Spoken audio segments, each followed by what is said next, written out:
Hey everyone, in this video I'm going to update my buy recommendation for C3.ai stock.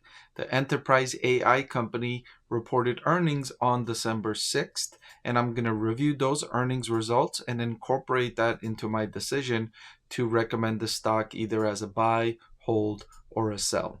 Coming into the quarter, I did not have the stock rated as a buy. I had it rated as a hold, closer to a sell. So you're going to want to tune in to see if I'm changing that recommendation. So without further ado, let's jump into those earnings results. I want to thank the Motley Fool for sponsoring this video. Visit fool.com/Parkev for the 10 best stocks to buy now. So for its fiscal second quarter 2024, C3.ai reported revenue of 73.2 million, which was an increase of 17% compared to 62 million 1 year ago. The CEO wanted to highlight that in the trailing 4 quarters, they've seen their revenue growth increase from -4% to 0% to 11% to 17%. So they've demonstrated nice growth after experiencing a year-over-year decrease in revenue. They've accelerated that revenue growth and turned things upward. Also in the quarter, C3.ai signed 20 new federal agreements, including 5 agreements for C3 Generative AI. C3.ai also converted 2 pilots and expanded its federal business within the U.S. Department of Defense at the Defense Logistics Agency. Now, C3.ai has been talking about a lot of agreements for about 1 year now, several quarters. The company telling investors that, look, we launched this new generative AI capability for enterprises, and we're demonstrating that capability with them as we speak. So the agreement is just for C3.ai to go into these enterprises and show them what their generative AI can do for the company, how much value they can add at the company. And they're counting on the fact that after they demonstrate that fact, that these enterprises will sign agreements with them in actually purchasing the services and not just letting them to come in and do the free trial, right? Essentially, these agreements are free trials that the enterprises are saying okay to test it out, to try it out. And I wanted to see more of these trials turn into sales. Management told us at the beginning of the year that towards the end of the year, we would see more of these turn into sales. During the current quarter, I didn't see too many management talking about these pilot programs turning into sales. We're going to hear a lot about management talking about more agreements, but these are not contracts that turned into sales. And that's what was a little bit disappointing from C3.ai in the quarter. Although it wasn't all disappointing, we did see some positive signs from the company, including that sequential acceleration in revenue growth. So like I mentioned, they're continuing to talk about pilot growth. During the quarter, C3.ai closed 62 agreements, including 36 pilots. The 36 pilots represented an increase from 24 pilots in the first quarter and 13 pilots in the year-ago quarter. Notably, 20 of these were for generative AI, an increase from 8 in the first quarter. So again, the company talking about more of these pilots, agreements with enterprises that allows C3.ai to go in and demonstrate their products and potentially turn them into sales. I would have liked to have seen more of these actually turn into sales in this quarter. I didn't see that yet. I was waiting for this. Remember, if you've been following my videos on C3.ai, I've been talking about this all year, how C3.ai launched this product in the spring and they got it into enterprises. It's been several months now that their product has been in enterprises. They've been testing it out. I would have liked to have seen more results, more sales come from these pilots. Because remember, if C3.ai is going in and demonstrating these pilots, that's cost that C3.ai is undertaking with the hopes that they will turn into sales.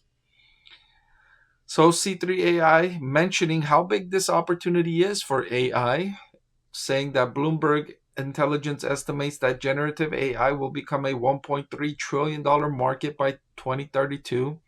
I've seen estimates suggest that it could be a $1.8 trillion market by 2030. And so, yes, the opportunity is potentially massive. The opportunity is potentially massive, but that doesn't mean that C3.ai is necessarily going to be a winner because the industry itself is going to grow. I see this a lot with many of these industries that I cover, like charging companies, charging stocks, EV charging stocks. They're constantly talking about how big the opportunity is while constantly losing money on the bottom line and demonstrating little growth in economies and scale and demonstrating little progress on that front. They just keep mentioning the fact that it's going to grow so big. That's why we're investing so aggressively. That's why we're losing so much money. Just be patient with us. Keep giving us more money. Let us keep losing money on the bottom line while you keep giving us more money. And so this is where I become a little skeptical with these companies that constantly talk about how big the opportunity is while demonstrating little progress. So, like I mentioned, as such, the company plans to further accelerate its investment in generative AI, deepening its investment in lead generation, branding, market awareness, and customer success.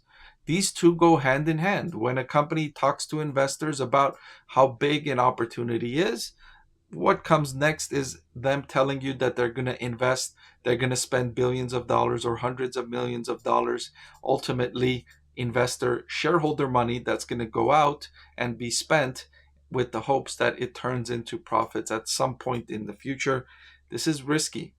This is risky. Now, I'm not saying it's not going to pay off, but the potential here is for volatility.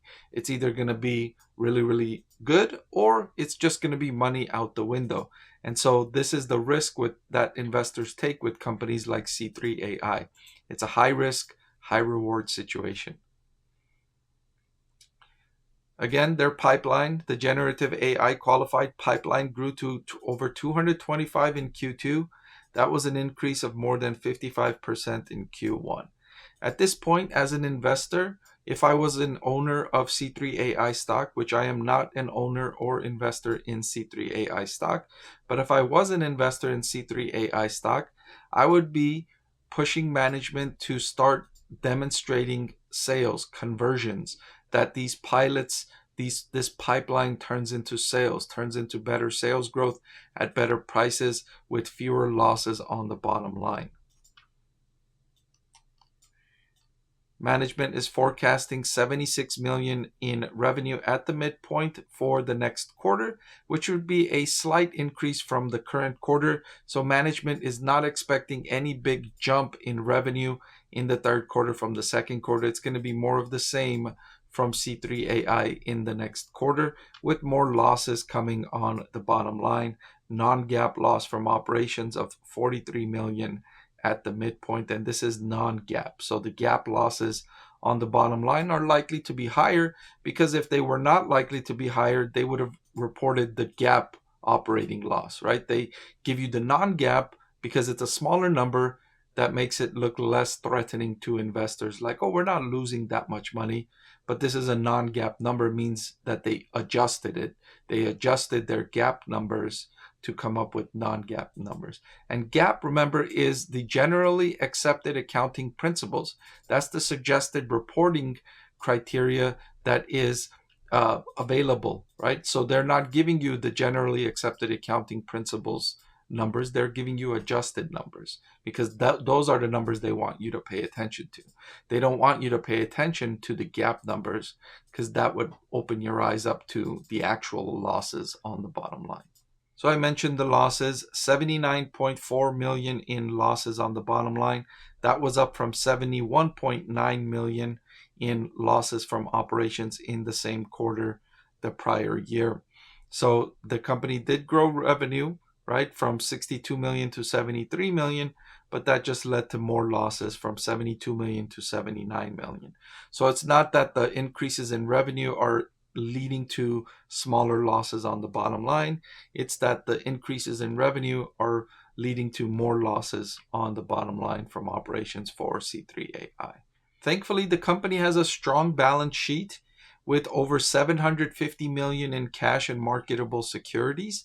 And so they're not in any position to need to go back to investors and ask for more money yet. But if they keep losing this kind of money on the bottom line and they keep losing cash flow from operations, they might need to go back to investors at some point. But for now, they've got a strong balance sheet, and so they're in a good position to continue to invest in the growth of the business without needing to go back to investors. But this investment needs to turn into results before they run out of this money. So I mentioned the losses. So for the 6 months ended October 31st, the cash flow from operations was negative 44.6 million. That was an improvement from negative 90.8 million. So they did make excellent progress in reducing the cash outflow from operations, nearly halving the loss from 90 to 45 million. And a 45 million loss in 6 months is not that much when you consider how much cash they have on the balance sheet. So they have a runway where they can continue investing in the business, continue on this path before they run out of cash. So they've got a strong balance sheet and they're using it, and that's good news for C3.ai investors. So finally, let's look at the valuation. C3.ai is trading at a forward price to sales of 8.384, which in my opinion is very expensive for a company that's not demonstrating improvement on the bottom line, is not demonstrating economies in scale in terms of revenue and operating income, and has shown that it's not generating profitability for a long time. So this has been the case for the company for a while now. So for those reasons, even though the opportunity is massive, I would not be willing to pay a forward price to sales of 8.384 for C3.ai stock. So I'm keeping C3.ai stock rated where I was, on the borderline between a sell and a hold, until the company can demonstrate better progress, or until you can get this stock at a much cheaper valuation. Before I let you go, let me tell you about the greatest deal on YouTube. With just a click of a button, you can get free financial analysis from a professor with decades of investing experience. So what are you waiting for? Hit that subscribe button, and I'll see you again soon.